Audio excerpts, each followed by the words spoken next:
Barpeta two Guwahati যোৱা যিটো ২৭ number ঘাইপথ হয় সেই ঘাইপথটোৰ এই দৃশ্যটো দেখিবলৈ পাইছে। এই দৃশ্যটো ৰঙিয়াৰ হয়। ৰঙিয়াৰ বৰ্তমান অৱস্থা চাওক আপোনালোকে। ৰঙিয়াৰ ৰাস্তাখিনিত এনেকুৱা অৱস্থা হৈছে যে সেই লেফ্ট ছাইডৰ যিটো ৰোড আছে লেফ্ট ছাইডৰ ৰোডটো টোটেলি বন্ধ কৰি দিছে যান বাহন যোৱাৰ কাৰণে। কাৰণ সেইফালৰ ৰাস্তাটো মানে যাব নোৱাৰে, পানী এক কমৰলৈকে পানী হৈছে তাত মানুহৰ।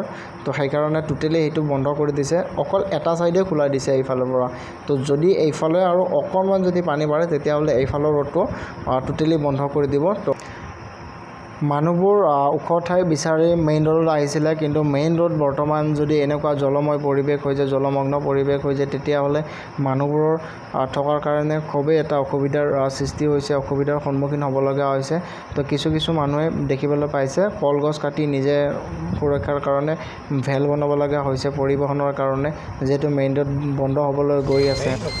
আৰু আপোনালোকক এটা কথা ক'ব বিচাৰোঁ, বৰ্তমান যিহেতু লাইট নাই তাৰ কাৰণে তেল ডিপুবোৰে তেল দিয়াৰ কাৰণে মানে বন্ধ কৰি দিছে।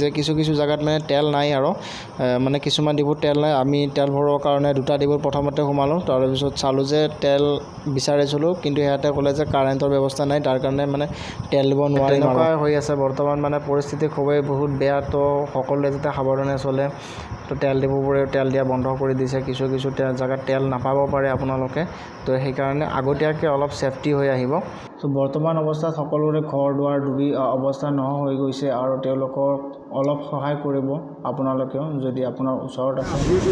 বৰ্তমান দেখিব পাৰিছে ব্ৰহ্মপুত্ৰত পানী চাব পাৰিছে, পানী একদম ভৰি পৰিছে গোটেই ব্ৰহ্মপুত্ৰ চাব পাৰিছে। মাজমজিয়াত এইটো বানপানী দেখিবলৈ পাইছে। এইটো পানী, এইটো যিটো ৰোড হয়, এইটো জালুকবাৰী টু খানাপাৰা যোৱা যিটো ৰোড হয়, লখৰা ৰোড ২৭ নম্বৰ ঘাইপথত বৰ্তমান অৱস্থা দেখিবলৈ পাইছে এনেকুৱা হৈছে।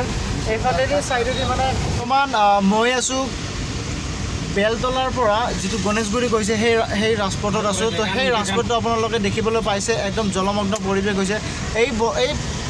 এই জলমগ্ন পৰিৱেশটো হোৱাৰ এটাই কাৰণ হৈছে এইটো বৰষুণৰ পানীৰ কাৰণে এইটো এনেকুৱা পৰিৱেশ হৈছে। তো চাওক দেখিবলৈ পাইছে একদম অৱস্থা বহুত বেছি মানে জটিল হৈ পৰিছে। মানুহখিনি যোৱাৰ কাৰণে বহুত অসুবিধাৰ সন্মুখীন হ'বলগীয়া হৈছে। স্কুটিবোৰ চাওক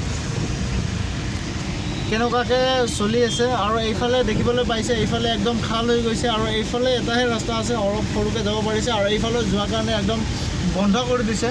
ইয়াৰ যাব নোৱাৰে এইফালেদি, এটা ৰাস্তাই দিছে অকল যোৱাৰ কাৰণে। চাওক একদম পানী হৈ গৈছে গুৱাহাটীখন। এইটো অকল বৰষুণৰ পানীৰ কাৰণে হৈছে। বৰষুণৰ পানীত নালাবোৰে কঢ়িয়াই ল'ব পৰা নাই, মানে পানীটো কঢ়িয়াই ল'ব পৰা নাই, নালাবোৰ ডুব গৈছে। তো তাৰ কাৰণে এইটো এনেকুৱা অৱস্থা হৈছে।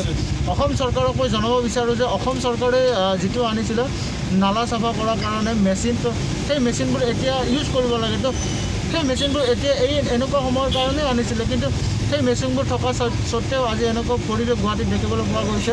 মানুহজনৰ কিবা হেৰালে, হেলমেট পিন্ধি থকা মানুহজনে কিবা হেৰালে, কি পৰিলে পানীত বিচাৰি পোৱা নাই। এতিয়ালৈকে বহুত চেষ্টা কৰি আছে, 1-2 ঘণ্টা ধৰি চাই আছে, এতিয়ালৈকে পোৱা নাই।